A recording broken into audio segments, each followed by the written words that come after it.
नव चयनित नर्सिंग अधिकारियों को नियुक्ति पत्र वितरित करने के लिए एक भव्य कार्यक्रम का आयोजन किया गया। इस दौरान सीएम योगी आदित्यनाथ ने 492 नर्सिंग अधिकारियों को नियुक्ति पत्र सौंपे हैं, जबकि वीडियो कॉन्फ्रेंसिंग के माध्यम से जुड़े 736 अभ्यर्थियों को 13 राजकीय मेडिकल कॉलेजेस और 2 चिकित्सा संस्थानों में नियुक्ति पत्र सौंपे गए हैं। इस तरह से कुल 1228 नर्सिंग अधिकारियों को नियुक्ति पत्र वितरित किए गए। लखनऊ में कार्यक्रम को संबोधित करते हुए सीएम योगी आदित्यनाथ ने प्रदेश की पिछली सरकारों पर निशाना साधते हुए कहा कि पहले अस्पताल तो बनाए जाते थे, लेकिन वहां डॉक्टर और स्टाफ की कमी हुआ करती थी।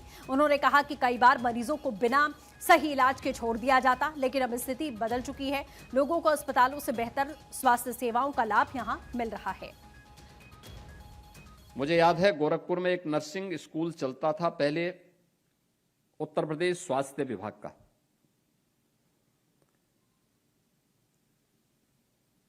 पूर्वी उत्तर प्रदेश में स्वास्थ्य की सुविधा और उसकी बदहाल स्थिति क्या थी। हजारों मौतें होती थी, कोई पूछता नहीं था। इंसेफ्लाइटिस से मौत होती थी, डेंगू से मौतें होती थी, अन्य तमाम प्रकार के बीमारियों से मौतें वहां पर लगातार होती थी, कोई पूछने वाला नहीं था। सीएम योगी ने बताया कि पिछली सरकारों के दौरान बंद हो चुके एएनएम और जीएनएम संस्थानों को उनकी सरकार ने शुरू किया। प्रदेश में 35 एएनएम प्रशिक्षण केंद्रों को दोबारा संचालित किया गया, जबकि 31 नए नर्सिंग कॉलेजेस का निर्माण किया जा रहा है। उन्होंने कहा कि पहले माफिया और सरकार समानांतर रूप से चलते थे, लेकिन अब व्यवस्था को खत्म कर दिया गया है। वहां एक नर्सिंग स्कूल चलता था गोरखपुर में, जिला चिकित्सालय में। एक बार वहां की जो प्रिंसिपल थी वो अकेली थी, अकेले प्रिंसिपल भी थी और वही फैकल्टी भी थी। वहां जीएनएम और ईएनएम के कोर्सेज चलते थे। वो रिटायर हो रही थी तो वो मेरे पास आई, मैं सांसद था। उन्होंने मुझसे कहा कि मैं रिटायर हो रही हूं, अब इसके बाद क्या होगा यहां पर, क्योंकि वहां 100 बालिकाएं वहां पे अपना ट्रेनिंग ले रही हैं। तो मैंने कहा भी इनको जब तक कोई नई नियुक्ति होती है, आखिर उन बेटियों के साथ में, उन प्रशिक्षुओं के साथ में कौन वहां देखेगा।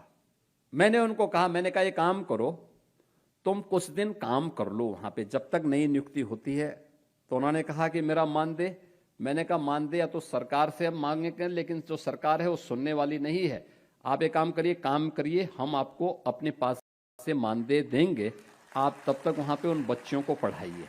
और आज